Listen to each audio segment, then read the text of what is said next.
Welcome, curious minds, to another deep dive. Today we're stepping through some different kinds of gates you won't find on any official map. We're venturing beyond the screen, beyond the novels, deep into it, well, what we sometimes call the park beyond the park. Right. Not the official story. No, exactly. This isn't about what officially happened in Jurassic Park. Oh, no. This is about what the fans, the true believers, the headcanon architects, the ones who've looked at every single frame, every line of code, what they believe might have happened. Or maybe even what should have happened in their view. Precisely. We're taking a journey, a real trip, into this incredible space of collective imagination. It's where stories just keep growing, long after the credits roll. It's fascinating how that happens. It really is. And this journey takes us into what we affectionately call the chaos net of fan imagination. Just think about it. Okay.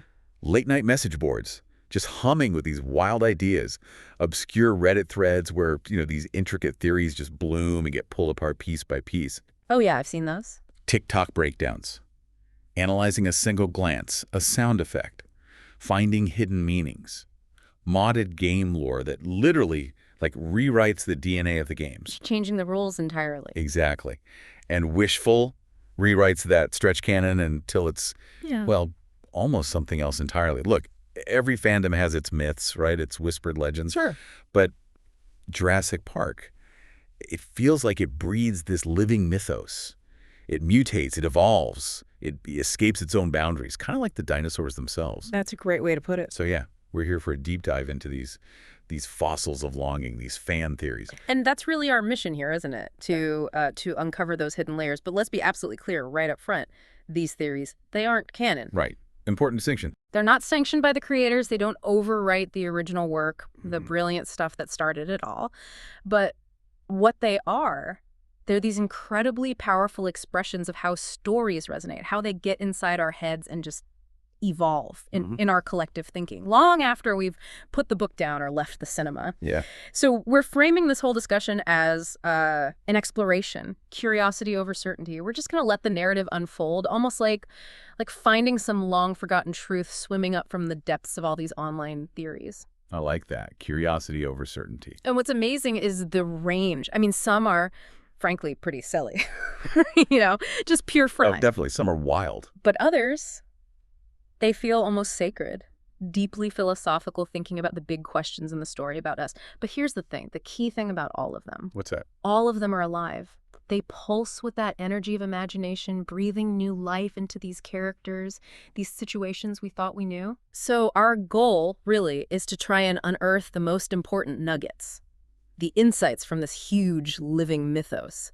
We want to extract what these theories tell us, not just about Jurassic Park, but maybe, more importantly, what they tell us about ourselves. About why we need to find meaning, why we connect the dots. Exactly. Why we need to sort of participate in the stories we love, not just watch them. Okay, I'm ready. Let's peel back those layers. Where do we start?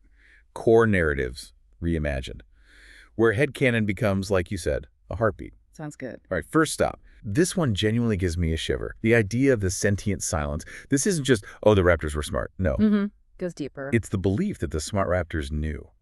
They weren't just learning, they were aware. They remembered. Aware of their captivity, you mean, beyond just figuring out door handle. Yeah, way beyond that.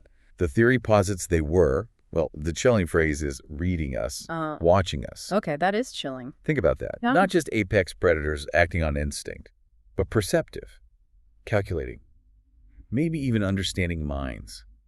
Wow. Okay, so where does the evidence for that come from? From the fans, I mean. Oh, they've woven this incredible tapestry. It's fascinating. Yeah. You look at the mods for Jurassic World Evolution 2, the Park Builder game. Right. Some fans have created these incredible additions like morning animations for the Raptors. Morning, seriously. Yeah. Picture a raptor not just being aggressive or whatever, but showing something like sorrow, maybe respect for a fallen pack member, or even in some scenarios, a human handler they had some kind of complex bond with. So like nudging a dead companion.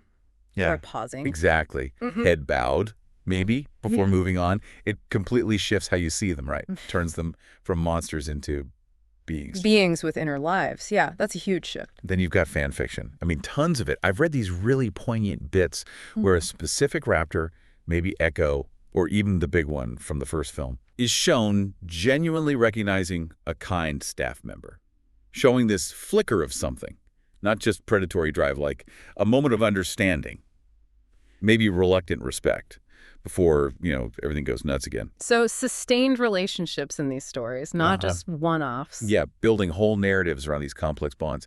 And then there's TikTok. Oh, boy. Oh, I can imagine. Frame-by-frame breakdowns. You know it. Incredibly detailed stuff, focusing on subtle eye contact cues from the Raptors in the movies. Well, okay. Fans arguing these aren't just random animal glances. They're deliberate, meaningful, signs of deeper understanding, maybe even empathy.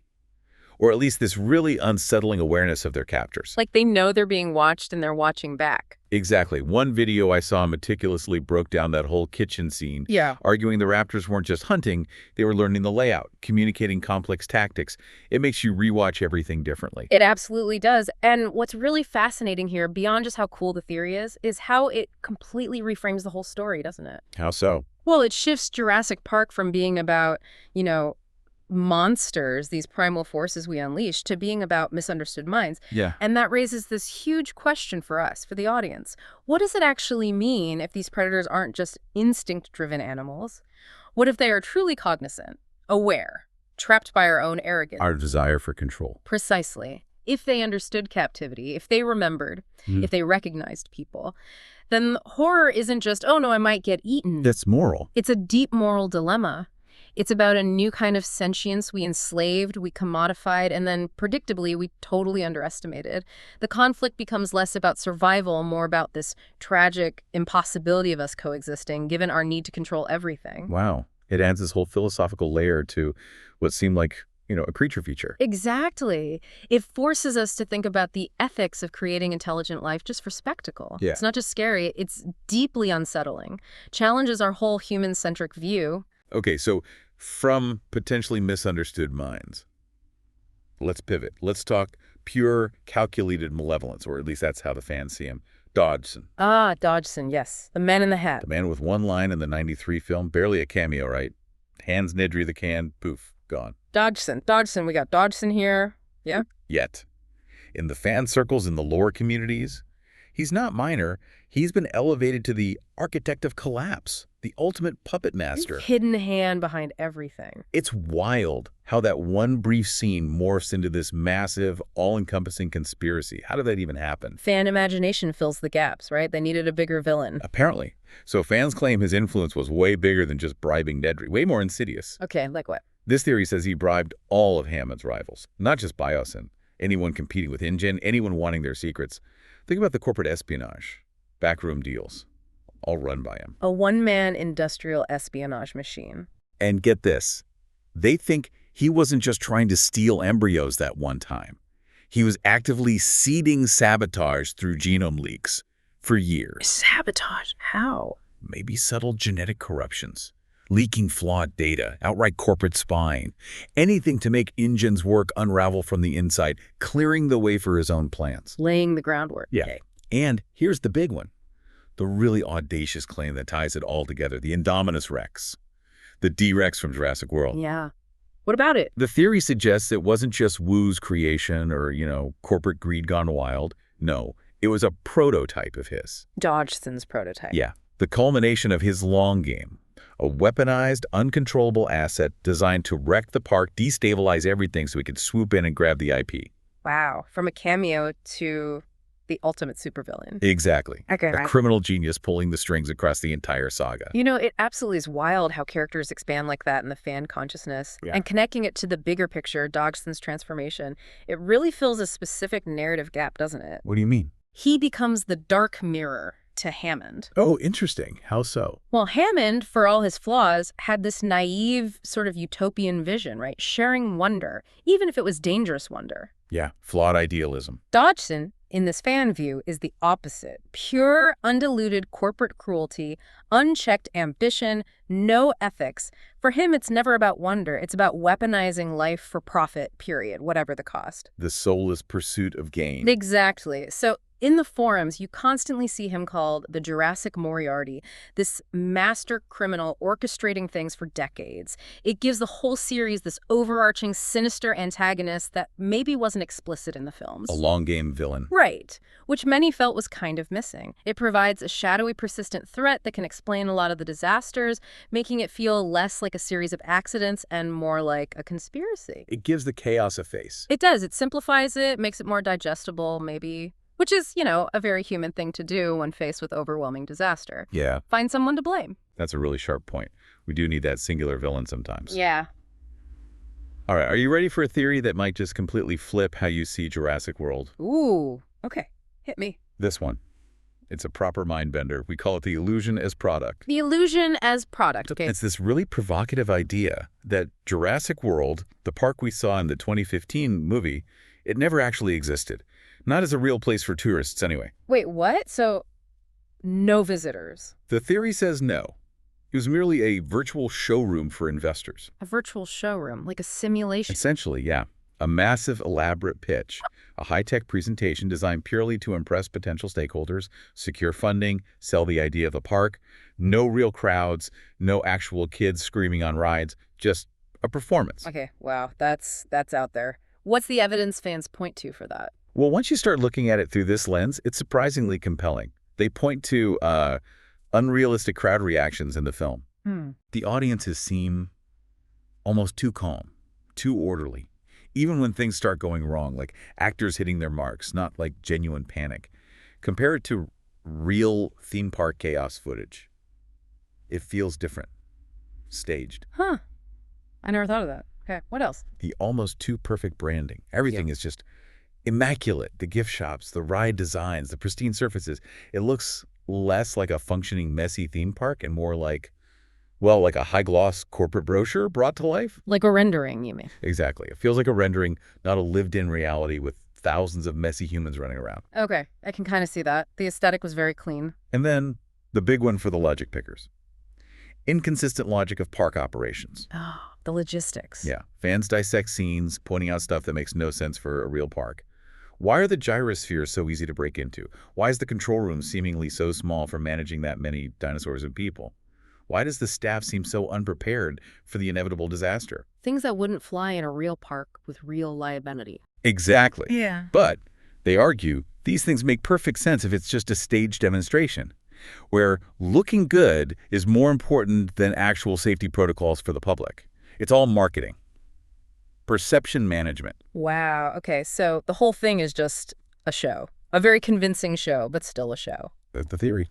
What's really intriguing there is how it turns Jurassic World into something almost like a Black Mirror episode, doesn't it? Yeah, that's a great comparison. It shifts the story away from just being about, don't mess with genetics, the biological control theme, Right. to a much broader, maybe even more chilling critique of corporate marketing, of manufactured reality. An illusion itself. Exactly. There was this great quote from a fan account at Dino Decoded. They said, "The illusion of control, it's not just the theme, it's the product." Ooh, that lands. Doesn't it? The whole point isn't just the dinosaurs escaping. It's the fake experience being exposed, the facade crumbling. It makes you question what's real versus what's just curated for profit. And connecting that back. Yeah. What about the games? Like evolution? Well, think about it. If this theory holds, then playing those games where you build the park, it becomes super meta, right? How so? You're not just playing a game, you're basically becoming complicit in the illusion. You're participating in the manufactured reality the film was supposedly depicting. You're building the showroom yourself. Whoa. Okay. So we're part of the problem, in a way. Or at least part of the simulation. It's a powerful commentary on how easily we accept spectacle as truth, how easily we buy into these curated realities, and how dangerous that can be. It really makes you think critically about media. Definitely does. Yeah. Okay, from fabricated reality to geographic mysteries. Let's talk about the decoy island. Ah, the maps. Always the maps. Right. The idea here is that Island Nublar, the iconic Jurassic Park island, it was actually a decoy. A decoy, meaning the real part. Was somewhere else entirely. The true project, the grand experiment, hidden away in a far more secret location, maybe even a network of locations. Okay, so Nublar was just for show. Or maybe the less dangerous stuff. Exactly. Completely reframes the setting. Why would they need a decoy? What were they really hiding? That's a tantalizing question. Where do fans get this idea from? Oh, hours and hours of obsessive work. Poring over maps, digging in-game files, dissecting lore. They cite what they call topographic inconsistencies. Like the island shape changing? Yeah, between films, games, other materials. One map shows mountains here, another shows a different coastline there. Yeah. Details too big to just be artistic mistakes, they argue. Mm-hmm. So they talk about vague maps that never quite line up, missing key details, and in-game coordinates that don't align with any known geography, real or even consistently fictional. So if you plug the coordinates in, they lead nowhere. Or to empty ocean or somewhere totally different, hinting at deliberate misdirection, obfuscation. Trying to hide the real location. Got it. Are there specific references? Oh, yeah. The original Trespasser game, that early kind of janky but lore-rich game, it explicitly mentions an unnamed island. Sounds very much like a secondary, more secret site where the real work, maybe the dangerous work, was happening. Interesting. Like Site B, but even more hidden. Maybe. Then you have the chaos theory audio logs in Jurassic World Evolution 2. Remember, that mode lets you play what-if scenarios. Right. Alternate timelines. Those logs hint at misaligned satellites. Why would you misalign satellites unless you're trying to hide something? Make the real park invisible from orbit. Oh, okay. That's deliberately sneaky. And then there were some of those ARG things, the alternate reality games. They apparently embedded secret coordinates that didn't point to Nublar at all, led players on these wild goose chases that just deepen the mystery. So it becomes this quest for a hidden truth. Exactly. What's fascinating about that theory is how it turns Isla Nublar into this sort of Bermuda Triangle of fan geography. I like that. It's not really meant to be solved, is it? It's meant to be wondered about, to keep the mystery alive. Yeah, it keeps people digging. And it speaks directly to that fan desire for hidden layers, right? For grander conspiracies. For this feeling that there's a deeper reality, a secret history, just beyond what we're shown in the official stuff. We always want there to be more. Exactly. It adds this almost mythological quality to the park, makes it less a place, more a concept, an enigma. It invites endless speculation, keeps the community engaged, hunting for clues in every pixel, every line. The ultimate Easter egg hunt. Where the egg might be a whole secret island complex. It really taps into that universal fascination with the truth is out there. That search for hidden truths. Yeah. It's powerful. Okay, let's shift focus again to one of the newer, and honestly maybe one of the most poignant figures, the Indoraptor. Ah, the Indoraptor. Lockwood's monster. Right. But this theory, it suggests a really different, more empathetic take. It goes way beyond just scary monster for the third act. Okay, what's the angle? The idea is the Indoraptor was born not for power, but for penance. Penance. Whose penance? Woo's. That's the implication. Yeah. That it wasn't pure malice, not just a killing machine. It was a creature of profound, agonizing suffering. A living embodiment of regret. Wow. Okay. That's a much sadder interpretation. What are the signs fans point to? Well, there's a surprising amount of subtle stuff. Once you see it, you can't unsee it. Like, it constantly avoids light. Yeah, it sticks to the shadows. Right, but maybe not just for stealth. Maybe it's an actual aversion, like bright light hurts it. Remember it struggling against the sunlight in the mansion? Maybe. What else? This is maybe more chilling. Yeah. The observation that it seems to pause before attacking children. It hesitates. Yeah, there are these moments, these flickers, where it seems like something other than just aggression is happening. Like an internal struggle, some weird inhibition kicking in.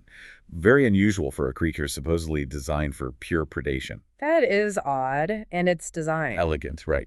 But suffering. It's beautiful in this terrifying Gothic way, but think about its noises, its jerky movements, the self-harm. Yeah, tapping its claw. It all speaks of a creature in constant agony. Tormented, not triumphant. A failed, broken thing. Exactly. And there was this really powerful fan essay, Monsters Don't Sleep. It famously said about the Indoraptor, it's not a monster, it's a mirror. A mirror. To what? To us. To the consequences of ambition, the pain of being a failed experiment, the suffering of an unnatural life. It becomes this symbol of the creator's moral failure. Woo's failure. Right. And in Jurassic World Evolution 2, the game, there's this tiny, almost hidden detail. Some players call it a hidden mercy. What is it? If you delay creating it, if you hold off on sequencing its genome in the game, the prompts, the game urging you to make it, they just stop. Really? Like the game itself is saying maybe don't? Kind of. Like a quiet acknowledgement of its inherent torment. Yeah. A chance to spare it. Very subtle, but powerful. That is powerful. And what this does, this whole theory, it really elevates Dr. Wu, doesn't it? Beyond just the amoral scientist. I mean, It suggests this profound, unspoken regret on his part, a burden he carries. It implies Wu's silence, his stoicism, his unreadable face. It actually speaks louder than Hammond's grand dreams ever did. wow. Hammond dreamed of paradise. Wu lived the nightmare. Maybe. While Hammond was talking wonder, Wu perhaps saw the horror of his own creations, especially the Indoraptor. So this theory turns the creature from just this scary monster into a symbol of Wu's potential remorse, the living consequence of his ambition. Add moral complexity. Exactly. Suggests he's haunted by the suffering he unleashed, a Prometheus burdened by his own fire. It makes the Indoraptor tragic, not just terrifying. A vessel for this deeper story of regret and responsibility. Shifts the horror from outside to inside Wu. Yeah, It makes you see both of them differently. it definitely does. Okay, so shifting gears now. Away from specific threads, let's look at the wider chaos net itself. That huge, messy, amazing sprawl of online communities where theories just bubble up, proliferate, sometimes become accepted fanon. The collective consciousness at work. Totally. These are the fan echoes, the community theories, a real tapestry spun from millions of imaginations. All right, let's hear some. Okay, here are a few, and you'll see they range wildly.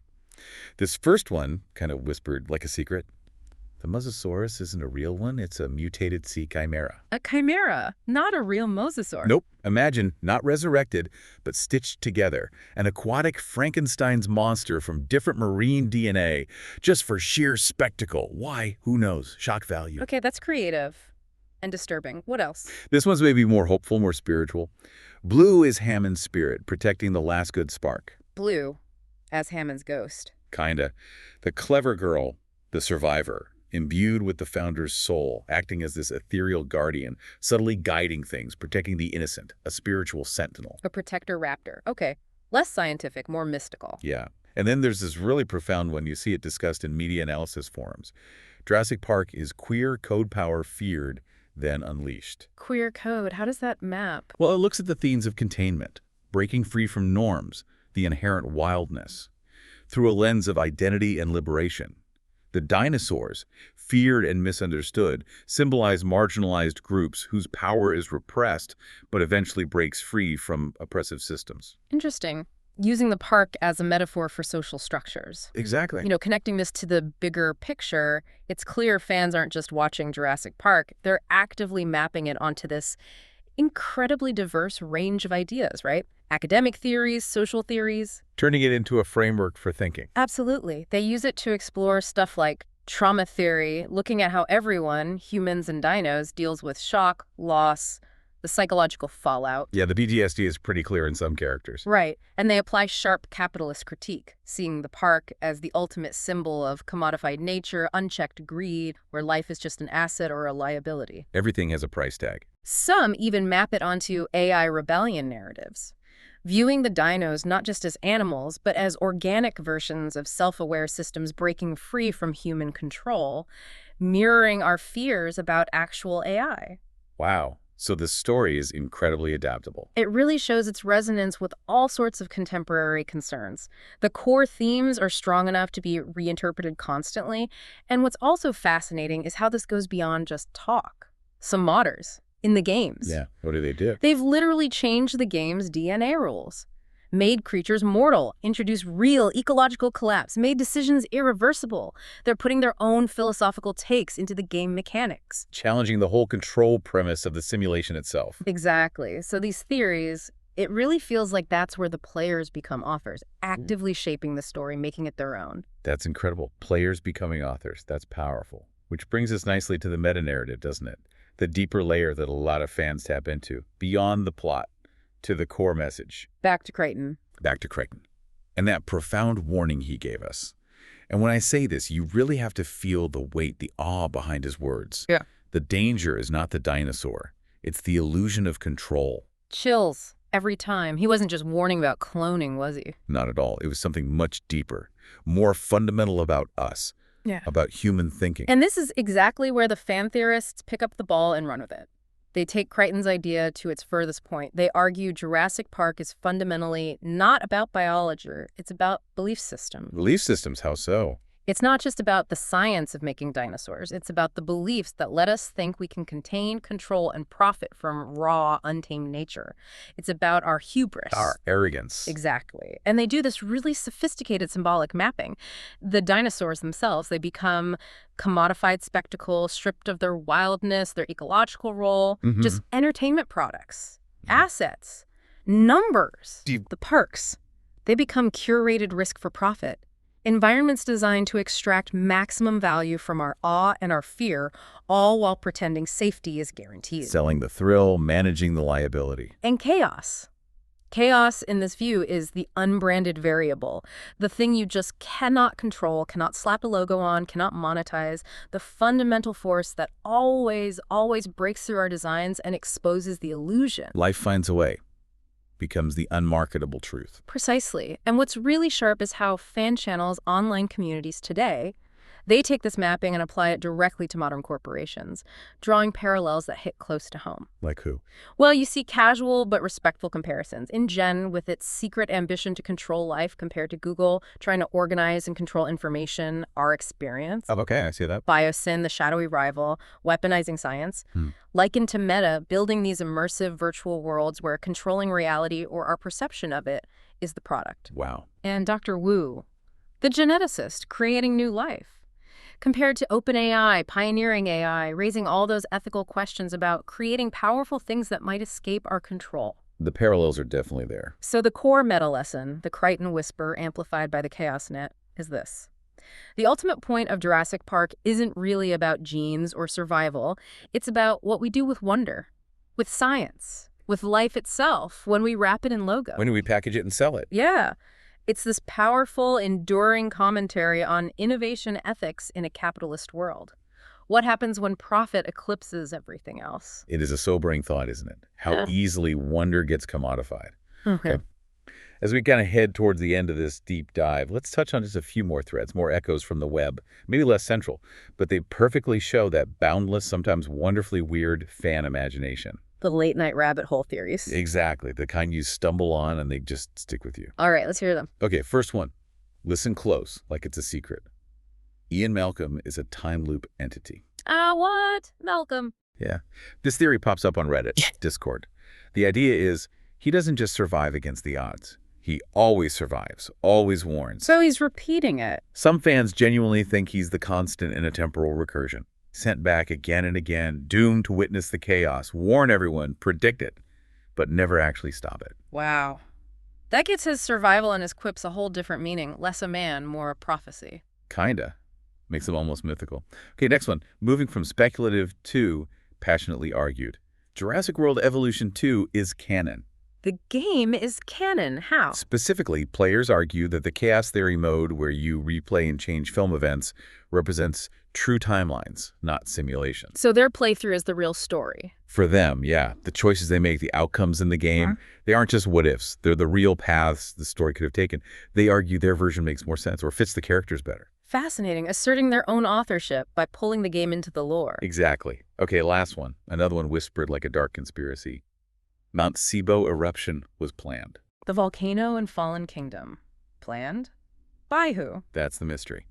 This fanfic turned forum staple suggests it wasn't natural. It was a cover to erase hybrid data. A cover-up to destroy evidence. Yeah, a calculated move by someone, Biosyn, rogue engine faction, to wipe out the dangerous hybrids. Maybe witnesses, maybe rivals. They call it a controlled demolition, Jurassic's Chernobyl. Whoa, a deliberate catastrophe masked as nature. That's dark. Isn't it? Each one, however wild, just shows that incredible fan engagement. Always looking for deeper connections, hidden motives. Indeed, in each of those theories, no matter how improbable they might seem, they really reveal that deep human need, don't they? What need is that? The need to explain, to rewrite what feels wrong or incomplete, and ultimately, yeah, to kind of own the narrative. Fill in the gaps the official story leaves. Exactly. When the story doesn't quite satisfy that craving for completion, our minds, especially curious minds, just step in. It's a powerful demonstration of how we engage with stories, make them ours, project our own desires for order, for meaning, sometimes just for more interesting chaos onto them. Stories aren't static. Never. They're living things, constantly reshaped by the people who love them long after the original creators are done. They're never really finished. So as we bring this deep dive toward its end, let's circle back to where we began, to that thought, that whisper. Fan theories are fossils of longing. Some are serious, right? Born of real analysis, wanting deeper meaning, answers. Some are just pure, fun, playful imaginings that love bending the rules, or just breaking them entirely. But the crucial part, the thing that gives them their power, is that all of them are alive, pulsing with that vibrant energy of collective imagination, proving that stories, the really good ones, they never truly end. and ultimately what these theories tell us, it isn't really just about raptors or rexes, is it? Or cloning science. Yeah. They say so much more about us, about our curiosity, our creativity, our deep desire to connect with the stories that move us, our need to find some kind of order in chaos, our drive to question, speculate, create. And maybe Look, that's the whole point. maybe it is. The gates of the story, they're never really closed. They're always open. The narrative doesn't just stop. It gallops, it roars, it twists, it evolves endlessly inside the minds of everyone who believed it could be real, everyone who couldn't let it go, everyone who still wonders. So as you, listening now, go about your day, maybe seeing things a little differently, think about this. What stories do you long to rewrite or understand more deeply? What hidden truths do you maybe sense in the stories around you? The ones that stick with you feel almost more real than reality. It's a good question to ponder. Stay curious, stay chaotic, and never trust a containment unit.